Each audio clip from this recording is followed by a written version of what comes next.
ساتھی آؤ میں اور آپ آج کی اس بزم میں یہ پختہ عزم کر کے اٹھیں کہ آج ہم خود بھی اور اپنی اولاد کو بھی اپنے دوستوں کو بھی، میرے والد گرامی فرمایا کرتے تھے جس سے دوستی ہو نا اس کی انگلی پکڑ کے دین کی راہ پہ لے آؤ، یہ دوستی کا حق ہے۔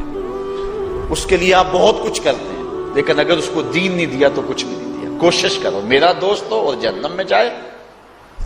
والدین بچے کے مستقبل کے لیے کتنی کوشش کرتے ہیں، لاکھوں روپیہ لگاتے ہیں مستقبل ٹھیک ہو تو، کرتے ہیں کہ نہیں کرتے؟ یونیورسٹیوں کے اندر کالجوں کے اندر کتنی بھاری فیسیں بھرتے ہیں، کیوں اتنا کچھ کیوں کر رہے ہو؟ میں نے دیکھا بوڑھا باپ اپنی کمر پہ بوریاں لاد کے مزدوری کرتا ہے، مائیں اپنا زیور بیچ رہی ہیں کہ اولاد پڑ جائے۔ میاں اتنا کچھ کیوں کر رہے ہو؟ جی مستقبل ٹھیک ہو جائے۔ یہ مستقبل کتنا ہے؟ 20-25 سال کا، اور جو اصل مستقبل ہے اس کی فکر ہی نہیں کسی کو۔ اصل مستقبل تو وہ ہے، اللہ اکبر، بیرون ملک جائے بیٹا تو ماں کہتی ہے بس دعا کرو کہ میرا بیٹا خیریت سے پہنچ جائے۔ بیٹی کی شادی کرتی ہے تو ماں کہتی ہے دعا کرو کہ اپنے گھر میں اس کو چین مل جائے۔ کسی کا انٹرویو ہوتا ہے، لوگ کہتے ہیں جناب دعا کرو کہ اس انٹرویو میں وہ کامیابی سے گزر جائے۔ میں کہتا ہوں جب قبر میں اترتا ہے پھر کسی نے آ کر کبھی نہیں کہا کہ دعا کرو مشکل گھڑی آ گئی ہے خیریت سے گزر جائے۔ اصل امتحان تو یہ ہے، اگر اس امتحان سے گزر گیا تو کامیابی اور بامرادی۔ یہ تھوڑا سا مستقبل دنیا کا، اس کے لیے ہم کتنے پیسے لگا دیتے ہیں، سب کچھ اولاد کو آتا ہے، ہر شے فر پڑھتے اور بولتے ہیں، دعائے قنوت بھی نہیں آتی ہوتی۔ تو ہم اپنی اولاد کے لیے دین کا تحفہ اس کو کبھی نہ چھوڑیں۔ اللہ اکبر، کوشش کریں، محنت کریں۔ حضور نبی رحمت صلی اللہ علیہ وآلہ وسلم نے ان بد عمل وائزین کی بات بھی کی ہے کہ جو لوگوں کو نیکی کا حکم دیتے ہیں اور خود اس پہ عمل نہیں کرتے۔ آج ہمارے کچھ وائزین لوگوں کو تو واضح تلقین اور نصیحت کرتے ہیں اور خود نماز میں سخت سستی کا ارتکاب کرتے ہیں، اور جس سے قوم کے اندر نماز میں سستی عملاً پیدا ہو جاتی ہے۔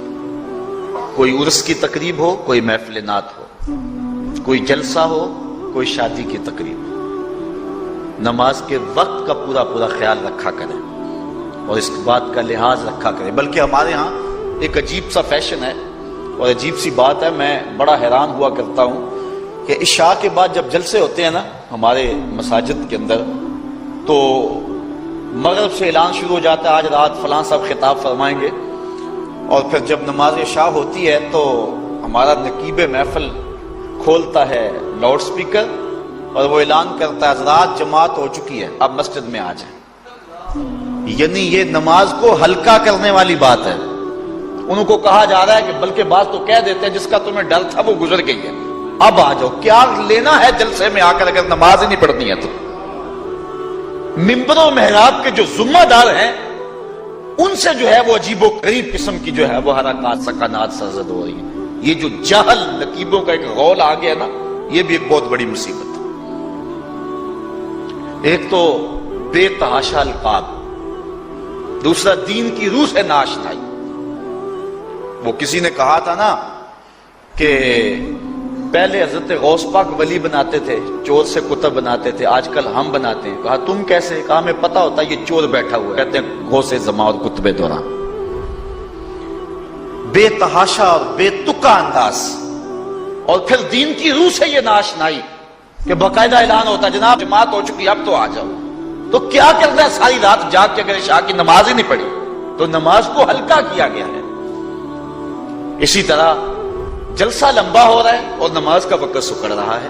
ان چیزوں کا التزام کرنا ہے، ہم نے کوشش کرنی ہے۔ اور یہ بھی ایک مصیبت ہے کہ دربار بڑا اونچا ہے اور مسجد کے اندر جانوروں کی بینٹیں پڑی ہوئی ہیں۔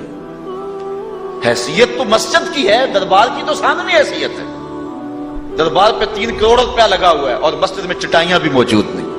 اپنے بھی خفا مجھ سے ہیں بیگانے بھی ناخوش، کہ زہر حلال کو کبھی کہہ نہ سکا کند، بات وہی کہتا ہوں سمجھتا ہوں جسے حق، میں ابلہ مسجد ہوں نہ تہذیب کا فرزند۔